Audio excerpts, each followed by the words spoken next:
नमस्कार, मेरा नाम है राजेंद्र सिंह ठाकुर। दिन है मंगलवार, तारीख है 28 मई और आप सुन रहे हैं रेडियो भारती। सबसे पहले हेडलाइंस।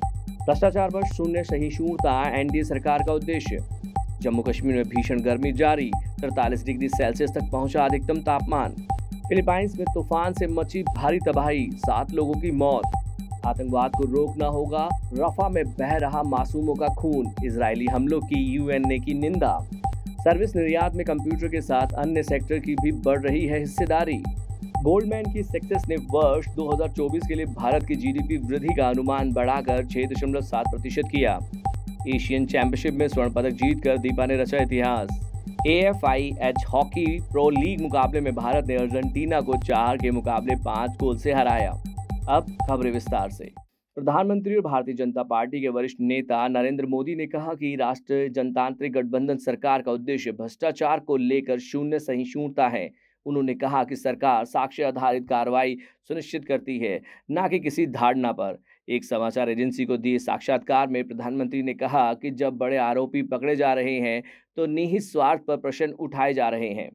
केंद्र शासित प्रदेश जम्मू कश्मीर के जम्मू में कल भीषण गर्मी जारी रही और अधिकतम तापमान 43 डिग्री सेल्सियस तक पहुंच गया। जम्मू में दिन का तापमान 42.8 डिग्री सेल्सियस दर्ज किया गया, जबकि न्यूनतम तापमान 24.7 डिग्री सेल्सियस रहा।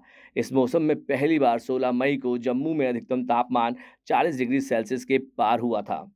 फिलीपींस में उष्णकटिबंधीय तूफान इविनियार्क से कम 7 लोग मारे गए हैं। इस तूफान ने सप्ताहांत में देश को बुरी तरह प्रभावित किया। राष्ट्रपति फर्डिनेंड मार्कोस जूनियर ने मंगलवार को कहा कि खोज और बचाव प्रयास जारी रहेंगे। रफा में हो रहे इजरायली हमले की संयुक्त राष्ट्र ने की कड़ी निंदा।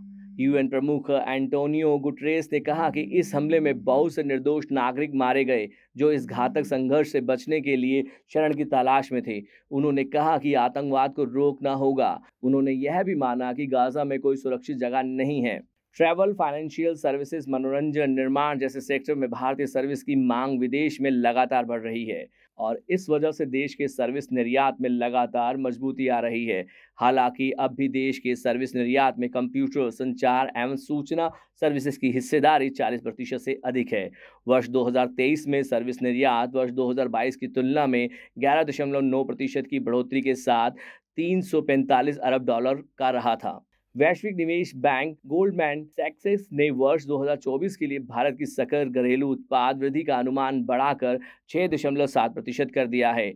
नवीनतम आंकड़ों के अनुसार भारतीय रिजर्व बैंक से बड़ी मात्रा में लाभांश हस्तांतरण के कारण अतिरिक्त राजकोषीय बढ़त के साथ भारत में निरंतर विकास गति की उम्मीद है। गोल्डमैन ने यह भी कहा कि भारत में विकास की दर सशक्त बनी हुई है और मुख्य मुद्रास्फीति के अप्रैल-जून की समयावधि में निचले स्तर पर आने की संभावना है। दीपा कर्माकर ने कल उज्बेकिस्तान के ताशकंद में एशियन चैंपियनशिप में स्वर्ण पदक जीतकर इतिहास रच दिया। 30 वर्षीय दीपा ने 13.566 का औसत स्कोर प्राप्त कर यह जीत दर्ज की। बेल्जियम के एंटवर्प में AFIH हॉकी प्रो लीग मुकाबले में भारत ने अपने चौथे मैच में अर्जेंटीना को 4 मुकाबले 5 गोल से हरा दिया। भारत के लिए मैच के 7वें मिनट में अरायजीत सिंह, 18वें मिनट में गुरनजीत सिंह और 29वें, 50वें और 52वें मिनट में हरमनप्रीत सिंह ने गोल किए। हरमनप्रीत सिंह ने शानदार प्रदर्शन किया। भारत का अगला मुकाबला 1 जून को जर्मनी से होगा। अब हम लेते हैं आपसे अलविदा, इस वादे के साथ कि आप बने रहेंगे रेडियो भारती के साथ। धन्यवाद।